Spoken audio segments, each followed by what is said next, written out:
You hear it before you see anything. A low, mechanical hum, metal wheels grinding against steel rails somewhere beneath the earth. It sounds like a mine cart, maybe a maintenance trolley from an old subway system. But this isn't a subway. This is a tunnel 1.5 kilometers long, bored 10 meters under the most secure prison in Mexico, running from underneath a shower stall inside the Altiplano Federal Penitentiary, straight into an unfinished house in a cornfield outside the walls. On July 11th, 2015, at approximately 2052 hours local time, Joaquin Archibaldo Guzman Loera, El Chapo, the most wanted drug lord on the planet, stepped into that shower, crouched through a 20 by 20-inch hole cut into the floor, dropped into a tunnel tall enough to stand in, climbed onto a modified motorcycle bolted to a rail system, and vanished at 35 kilometers per hour into the Mexican night. 3,000 guards were on duty. None of them heard a thing. The tunnel had lighting, ventilation, PVC pipe air ducts running the entire length. It had taken over a year to build, and the noise of excavation had been masked by construction work the cartel arranged on the surface above. By the time anyone checked the shower, the motorcycle had already reached the exit. El Chapo was gone. Again. And now he is somewhere underneath the state of Sinaloa, protected by 5,000 armed men, a network of tunnels no government has ever fully mapped, and the loyalty of an entire city. The question is simple. Can 40 modern special operations soldiers go underground, find him, and pull him out alive? Because killing him would be easy. Capturing him, that is something else entirely. To understand why this mission borders on the impossible, you need to understand what Culiacán is. Not the tourist version, not the Wikipedia entry, the real city. In October 2015, Culiacán is a metropolitan area of roughly 750,000 people, and it belongs to the Sinaloa cartel, the way a company town belongs to the mine. The cartel does not just operate here. It is woven into the fabric of daily life. Grocery stores, taxi companies, local government, police departments. When El Chapo sneezes, Culiacán reaches for a tissue. The security apparatus surrounding Guzman after his Altiplano escape is not a bodyguard detail. It is an ecosystem. At the outer ring, you have the halcones, the hawks, a network of over 300 paid lookouts spread across the city, taxi drivers, street vendors, teenagers on motorcycles with prepaid phones. They watch every road into Culiacán, every airport approach, every military checkpoint. The moment something unusual happens, a convoy that looks wrong, a helicopter that shouldn't be there, a face that doesn't fit, the network lights up within 90 seconds. Inside the Halcon ring sits the armed perimeter, 5,000 or more sicarios, cartel gunmen with access to military-grade hardware. Barrett M82, 50 caliber rifles, rocket-propelled grenades, armored SUVs, belt-fed machine guns. This isn't speculation. When Mexican forces attempted to arrest El Chapo's son, Ovidio Guzman, in October 2019, the city erupted into what became known as the Culiacanazo, a full-scale urban battle where cartel fighters outnumbered and outgunned government soldiers so badly that the Mexican president ordered a retreat. They let Ovidio go. The cartel won. That event is in the future from our timeline, but the infrastructure behind it already exists in 2015, and then there are the tunnels. This is El Chapo's signature, his genius, if you can call it that. Beneath Culiacán lies a network of at least 7 confirmed safe houses connected by underground passages running through the city's drainage system and purpose-built corridors. The tunnels range from crude crawl spaces to fully engineered passages with reinforced walls, electric lighting, hydraulic steel doors disguised as bathtubs and water tanks, and ventilation systems powerful enough to keep breathable air flowing 2 stories underground. Between Tijuana and San Diego alone, authorities have discovered over 200 smuggling tunnels since 1990. many of them built by Guzman's engineers. The man does not simply use tunnels, he thinks in tunnels. His escape from Puente Grande prison in January 2001, allegedly hidden in a laundry cart, was just the improvised version. By 2015, his tunnel game has become the most sophisticated subterranean network in the history of organized crime. No government has ever beaten it. The Mexican military has tried. The DEA has tried. They have stormed safe houses and found the bed still warm, the bathtub still draining, a hatch where the floor should be, and a tunnel stretching into darkness. Every time they get close, El Chapo drops underground, moves laterally through the network, pops up in another house, and disappears into the Sierra Madre Occidental. He has done this at least 4 confirmed times. The tunnels are not just escape routes. They are his strategy. His kingdom is not above the earth. It is beneath it. Now here is what changes the math. 40 operators, 24 from Delta Force, the Army's Combat Applications Group, the same unit that hunted high-value targets across Iraq and Afghanistan for 15 years. 16 from MARSOC, Marine Raiders, trained in direct action and unconventional warfare, selected specifically because they have urban combat experience in confined spaces. Think Fallujah. Think Ramadi. These are men who have cleared buildings room by room, floor by floor, in cities that were trying to kill them. But they have never fought underground. Not like this.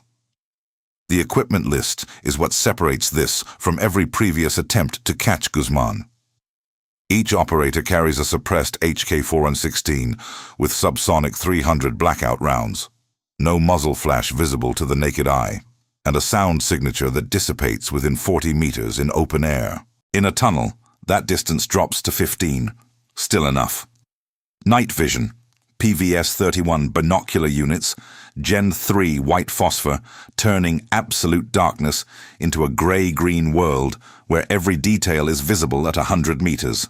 Thermal optics, FLIR handheld units that can detect body heat through thin walls and around corners. PRC-152 radios with bone conduction headsets, encrypted, operating on frequencies that no cartel scanner can touch. But the real edge is not the guns. It is the intelligence. These operators arrive with something no Mexican Marine, no DEA agent, no rival cartel assassin has ever had: complete knowledge of the future. They know that in January 2016, El Chapo will be recaptured in a safe house in Los Mochis, 200 kilometers north of Culiacán. They know the safe house address. They know the tunnel exit point, a storm drain 2 blocks away. They know the pattern of his movements between safe houses, and they know, from the federal trial transcripts in Brooklyn in 2019, exactly how the Mexican intelligence service finally tracked him. They have the entire playbook. What they do not have is backup. No air support on standby, no quick reaction force, no extraction guarantee. 40 men, 96 hours of operational window before cartel reinforcements from Durango and Mazatlan collapse on the city, and a target who has spent 30 years learning how to vanish. The clock starts now. Here is what you need to understand about El Chapo's downfall, the real one, the one that happened in our timeline. It was not a raid that caught him. It was not satellite imagery or a drone strike or a tip from an informant. It was a movie. After his Altiplano escape in July 2015, Guzman was the most wanted man on the planet. Every intelligence agency in the Western Hemisphere was hunting him. And what did he do? He reached out to a Mexican actress named Kate del Castillo, famous for playing a drug queenpin on television, because he wanted her to help produce a biographical film about his life. He wanted the world to hear his story, his way. Del Castillo connected him with the American actor Sean Penn, and in October 2015, Penn traveled secretly to a jungle clearing in the Sierra Madre to interview Guzman for Rolling Stone magazine. What none of them knew was that Mexican intelligence, SISEN, had been monitoring Del Castillo's phone for months. Every text message, every encrypted BlackBerry ping, every call. Guzman's security team used modified BlackBerry devices with custom encryption and routed communications through multiple servers. It was sophisticated, but it was not invisible. The pattern of communication, the frequency, the timing, the geolocation data from cell towers, even when the content was encrypted, created a signature. And that signature pointed to Sinaloa. Specifically, it pointed to a network of locations in and around Culiacán. This is the crack, the flaw in the fortress. El Chapo's vanity, his need to be seen. Not as a criminal, but as a folk hero, a revolutionary, a man whose story deserved a film. That need created a communication trail that no amount of tunnel engineering could hide. And there is a second crack, a physical one. The tunnels themselves, for all their sophistication, have a fundamental weakness. They need air. They need electricity, ventilation fans, generators, dehumidifiers. All of them produce heat, vibration, and electromagnetic signatures. In 2015, the Mexican Marines who raided Guzman's safe houses did not have ground-penetrating radar.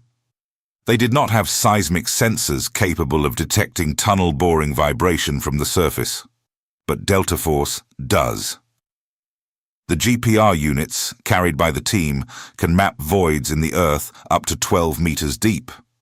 The seismic sensors, small, disc-shaped devices pressed flat against pavement or concrete, can detect footsteps, generator vibration, and ventilation fan oscillation through 10 meters of packed earth. El Chapo built his tunnels to be invisible to the eye. He did not build them to be invisible to physics. The operation begins on a Tuesday. Day 1. The team does not enter Culiacán. Not yet. 16 operators, the MASOC element, deploy in civilian vehicles to a ranch property 32 kilometers east of the city. A staging area. No uniforms, no visible weapons. They look like agricultural workers. Equipment is packed in grain sacks and tool cases. Meanwhile, the Delta element, 24 operators split into 6 four-man teams, filters into Culiacán itself over 12 hours. 2 arrive by bus, 2 by rental car from Mazatlan. 2 are already inside, having arrived 72 hours earlier as advance reconnaissance. They carry concealed sidearms and nothing else. The heavy equipment is cached at 3 pre-positioned sites inside the city. 84 hours remain on the clock. By nightfall of day 1, the advance teams have planted 9 seismic sensors along 3 streets in the Colonia Libertad neighborhood, a residential district where signal intelligence places the highest density of encrypted BlackBerry traffic. The sensors are the size of hockey pucks, pressed into cracks in the sidewalk, wedged under parked cars. Each one transmits data to a laptop in the back of a white Toyota Hilux parked 4 blocks away. By Aero 200 on day 2, the seismic picture begins to take shape. Beneath the pavement of Calle Obregón, there is a void. A linear void running northwest to southeast, approximately 2 meters wide and 1.7 meters tall at a depth of 9 meters. It runs for at least 300 meters before the sensor range drops off. They have found a tunnel. The GPR confirms it at dawn. A Delta team walks the length of Calle Obregón, carrying a GPR unit inside a rolling suitcase, the kind a tourist might drag through an airport. The radar paints a clear picture. The tunnel connects 2 structures: a residential house on the corner of Obregón and Calle Aquiles Sedan, and a larger property, a warehouse with a walled courtyard, 240 meters to the northwest. Thermal imaging from a high-altitude drone, a modified RQ-7 Shadow at 14,000 feet, invisible and inaudible from the ground, shows heat signatures consistent with ventilation exhaust venting from the warehouse roof. Someone is keeping that tunnel alive. 71 hours left. Day 2, 1,400 hours. The surveillance net picks up something the team has been waiting for. A convoy of 3 black Chevrolet Suburbans enters Colonia Libertad from the south. Halcones on motorcycles ride ahead, clearing intersections. The convoy stops at the residential house on Calle Obregón. 4 men exit. One of them is short, 5'6". He wears a baseball cap and a dark jacket. He enters the house. The door closes. Heart rates spike in the Toyota Hilux. It could be him. The thermal drone shows 5 people inside the structure. 1 on the 2nd floor, 4 on the ground floor. And then the signature vanishes from the ground floor. 4 people become 3. 1 heat signature has dropped below the detection threshold. Someone has gone underground. The team leader makes the call. 2200 hours. Night assault. The order goes out on encrypted comms. A single word. Piedra. Stone. The operation name. At 2200, the city is still awake. Culiacán does not sleep early. Music from a bar 2 streets over. The smell of grilled meat from a taco stand on the corner. A dog barking somewhere east. The MARSOC element arrives in 2 vans, plain white, no markings, and establishes a perimeter 3 blocks out. Their job is containment. No one in, no one out. The Delta teams converge on both ends of the tunnel. Alpha and Bravo teams, 8 operators, approach the residential house from the rear. Charlie and Delta teams, 8 more, move on the warehouse. Echo and Foxtrot, the remaining 8, hold surface overwatch positions on rooftops with suppressed MK-17 rifles and thermal scopes. The streets are still populated. A couple walks past Alpha team's position. A taxi idles at the corner. The operators are in civilian clothes with body armor underneath. Weapons concealed until the last possible moment. At 22:14, Alpha team reaches the rear wall of the residential house. A 3-meter concrete wall with broken glass embedded along the top. Standard cartel construction. One operator places a small breaching charge, a strip charge, quiet, directional, designed to cut through concrete without the blast radius of a traditional explosive. The charge fires with a sound like a heavy book dropped on a table. The wall section falls inward. The team flows through. Inside. The ground floor is a living room. Tile floor. Cheap furniture. Television on, playing a telenovela with the volume low. 3 men are in the room. 2 reach for pistols. The suppressed HK-4-16 cycle with a sound like someone clapping once. Hard. 2 men drop. The 3rd freezes. Hands go up. He is flex-cuffed in 4 seconds. No shots heard outside. The television keeps playing. Now the team splits. 2 operators hold the ground floor. 6 move toward the kitchen, where satellite imagery showed an unusual structural reinforcement in the floor. They find it. A hydraulic platform, disguised as a section of tile flooring, activated by a switch hidden inside the refrigerator door. One operator pulls the switch. The floor section hisses, drops, reveals a steel-reinforced shaft dropping straight down into darkness. Cool air rises from below. It smells like damp earth and diesel. The tunnel. At 22:31, the first operator descends. NVGs down, weapon up. The shaft drops 8 meters to a concrete floor. The tunnel stretches in both directions, northwest toward the warehouse, southeast into unknown territory. The walls are reinforced with cinder block. Bare light bulbs hang from a wire every 10 meters, but they are off. The only light is what the NVGs pull from absolute blackness. Green and silver. Water droplets on the ceiling glitter like constellations. The air is thick, 22 degrees Celsius, humid. The generator hum is louder down here. It vibrates in the chest. 6 operators move northwest, toward the warehouse, where the convoy delivered its passenger. They move in a single file, weapons covering overlapping sectors. The tunnel is 1.7 meters tall. They crouch walk. 50 meters in, the lead operator raises a fist. Stop. Thermal shows a heat signature ahead. Around a corner, 30 meters, 1 person, standing still. A sentry. The suppressed MP7 in the lead operator's hands fires twice. The sentry drops without a sound. They step over the body. Keep moving. At the warehouse end, Charlie team has breached simultaneously. They come down through a hatch hidden under a water tank in the courtyard. The tunnel is now being cleared from both ends. A pincer collapsing toward the center. 63 hours left on the extraction clock. But the clock that matters now is measured in minutes. At 22:47, Alpha Team reaches a junction.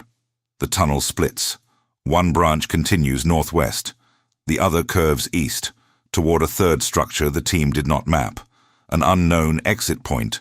A new problem. The team leader sends 2 operators east. The remaining 4 push northwest. They pass a small room carved into the earth, a supply cache, cases of water, canned food, ammunition boxes, medical supplies. This is not a tunnel. It is a bunker system. At 22:53, the lead operator's thermal scope flares. Multiple signatures ahead. A room. Large. 8 people. 2 standing. 6 seated or crouching. And then one of the signatures moves toward a wall and disappears. Another bolt hole. Another escape route. They are losing him. The team accelerates. CQB in a tunnel is a nightmare. No room to maneuver, no angles to work. But they push. The door to the room is steel, locked. A strip charge on the hinges. The blast is deafening underground. The sound has nowhere to go. It just bounces, multiplies. The door falls. Flashbang in. The room erupts in white light and concussion. 6 men on the floor, disoriented. Armed, 2 AK-47s, 3 pistols. The operators clear them in 8 seconds. Flex cuffs, zip ties, faces checked against the target package. None of them are Guzman. He is gone. Down the bolt hole. The operators find the secondary shaft. Narrower, cruder, barely wide enough for a man's shoulders. It drops another 4 meters and connects to the city's storm drain system. The concrete is slick with water and algae. The smell hits like a wall. Sewage, standing water, decay. The thermal scope shows a single heat signature moving fast. 200 meters ahead. Running. 1 man. This is the moment the mission pivots. Because above them, on the surface, something has changed. The Halcon network has activated. The couple that walked past Alpha Team's position 20 minutes ago made a phone call.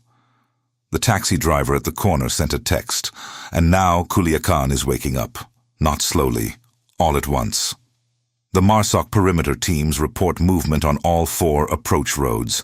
Pickup trucks, SUVs, motorcycles, armed men. The first shots crack through the night air at 23:01. A burst of automatic fire aimed at the MARSOC van on the southern road. Then another burst from the east. The containment perimeter is under attack. Not probing fire, coordinated assault. Within 7 minutes, the MARSOC element is engaged on 3 sides. The cartel is not sending a squad. It is sending an army. 50 vehicles. Maybe more. The rooftop overwatch teams, Echo and Foxtrot, begin calling targets. Suppressed MK-17 rounds drop 3 gunmen in the first 60 seconds. But the volume of incoming fire is building. A Barrett 50 cal round punches through the engine block of one of the MARSOC vans. The vehicle shudders. Dies. This is the Culiacanazo, 4 years early. The scenario that made the Mexican government surrender in 2019. An entire city mobilizing to protect 1 man. And the 40 operators are at the center of it. Underground, Alpha Team is still pursuing. The storm drain is a labyrinth, branching, turning, partially flooded in sections. The single heat signature ahead of them is pulling away. El Chapo knows these drains the way a rat knows its walls. He has rehearsed this. Every turn, every junction, every exit. The operators do not know the layout. Their GPR data covers the tunnel network, not the city's century-old drainage system. They are running blind. At 23:19, the lead operator rounds a corner and sees light. Natural light. The orange glow of a street lamp filtering down through a storm drain grate 20 meters ahead. And beneath the grate, crouched, trying to push the iron cover upward with both hands, is a short man in a dark jacket and baseball cap. He looks back over his shoulder. The NVGs amplify his face into sharp detail. It matches. The lead operator is 17 meters away. He does not shoot. The mission is capture. He closes the distance at a sprint. El Chapo gets the grate open, pulls himself halfway through. His torso is on the street. His legs still hang into the drain. The operator grabs his ankle, pulls. Guzman kicks, struggles. A second operator arrives. They drag him back down into the drain. He hits the concrete floor. Flex cuffs go on, tight. He says something in Spanish, a single sentence. The operators do not respond. It is 2322 hours. They have El Chapo. Getting him out. That is the part no one planned for. The surface is a war zone. 58 hours remain on the strategic clock, but the tactical clock has collapsed to minutes. MARSOC is holding, barely, but ammunition expenditure rates suggest 30 minutes of sustained combat before reserves run critical. Echo team on the northeast rooftop has taken 2 casualties. One operator hit in the shoulder by a rifle round, another caught by fragmentation from an RPG that struck the building's water tank. The cartel fighters are not military, but there are hundreds of them, and more are coming. The extraction plan calls for a helicopter. 2 MH-60 Blackhawks staged at a covert landing zone 16 kilometers east of Culiacán. But the LZ requires a 22-minute flight, and the pilots need a secure pickup point. The team leader identifies a school football field 4 blocks north of the current position. Open ground, approachable from the storm drain system without surface exposure for most of the route. The order goes out. All teams collapse toward the extraction point. Alpha team moves through the drain with Guzman, hands bound, flanked by 2 operators moving fast. Charlie and Delta teams pull back from the warehouse through the tunnel system, emerge from the residential house, and push north on the surface under covering fire from the rooftop teams. MARSOC executes a fighting withdrawal, bounding back block by block, using vehicles as cover, suppressed fire keeping cartel gunmen at distance but not stopping them. At 23:41, the first Blackhawk appears on the southern horizon, low, fast, running without lights. The rotor wash hits the football field like a sudden storm, sending trash and dust spiraling into the air. The team converges. Guzman is shoved into the cabin. Operators pile in, wounded first, then security element, then rear guard. The second Blackhawk takes the MARSOC element. At 23:47, both aircraft are airborne, climbing east. Below them, Culiacán burns. Not metaphorically. 3 vehicles are on fire. Gunfire crackles in staccato bursts across the Colonia Libertad district. Sirens. Somewhere, a building alarm screams into the night. The Halcon network is still transmitting, but the helicopters are already crossing the Sierra Madre ridgeline. Out of range. Out of reach. The immediate operation is over. El Chapo is in custody, alive. Flex-cuffed and silent in the back of a Blackhawk, staring at the cabin floor while the rotors beat above him at 400 RPM. The cost is not small. 2 operators wounded, one seriously, with a fragmented collarbone that will end his operational career. 1 MARSOC van destroyed, over 700 rounds of ammunition expended, and on the cartel side, an estimated 19 killed, dozens wounded, and a city left in chaos that will take days to calm. But here is the part that matters. Here is the part that history, our history, the real one, already answered. Capturing El Chapo does not end the Sinaloa cartel. It never has. He was captured in 2014. The cartel continued. He escaped in 2015. The cartel continued. He was captured again in 2016. The cartel continued. He was extradited to the United States in 2017, convicted in Brooklyn in February 2019, sentenced to life plus 30 years at ADX Florence, the most secure prison on American soil. The cartel continued. What changed was not the drug flow. It was the power structure. Without Guzman, the Sinaloa cartel fractured. His sons, the Chapitos, took one faction. Ismael El Mayo, Zambada, took another. The factions fought each other. They fought the Jalisco New Generation cartel. The violence did not decrease. It metastasized. More territory disputes. More dead civilians. More mass graves in the desert. The tunnels are still there. New ones are being dug right now, probably, while someone reads these words. The system was never one man. It was, and is, a supply chain, a market, an economy. Removing the CEO does not close the company. It just triggers a hostile takeover. And the takeover is always written in blood. The team on the Black Hawk has achieved the tactical objective. One man, in custody, alive. But the strategic question, the one that keeps analysts awake at night, remains completely unanswered. So here is the question I want you to sit with. Could 40 of the most capable soldiers on the planet get underground, find El Chapo in his tunnel network, and drag him out alive? Based on the technology, the intelligence, the training, probably yes. The thermal imaging, the GPR, the seismic mapping, the advanced knowledge of his communication patterns and safe house locations. It tilts the odds heavily in the team's favor. But would it matter? That is a different question entirely. The Sinaloa cartel moved an estimated $200 billion worth of drugs into the United States over 3 decades. One man built the machine. But by 2015, the machine runs itself. You pull the gear out, and the machine grows a new one. So what would you do?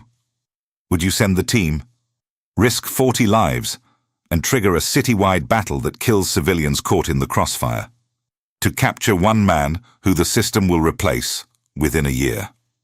Or would you spend those same resources dismantling the tunnels, the logistics networks, the financial pipelines that keep the product flowing? Capture the king or collapse the board? Drop your answer in the comments, and if you think 40 operators could have pulled it off, tell me this. What happens the morning after? Who fills the throne? And is the next one better or worse? Because history already gave us the answer, and it was not the one anyone wanted. Culiacán is still standing, the tunnels are still there, and the machine keeps running.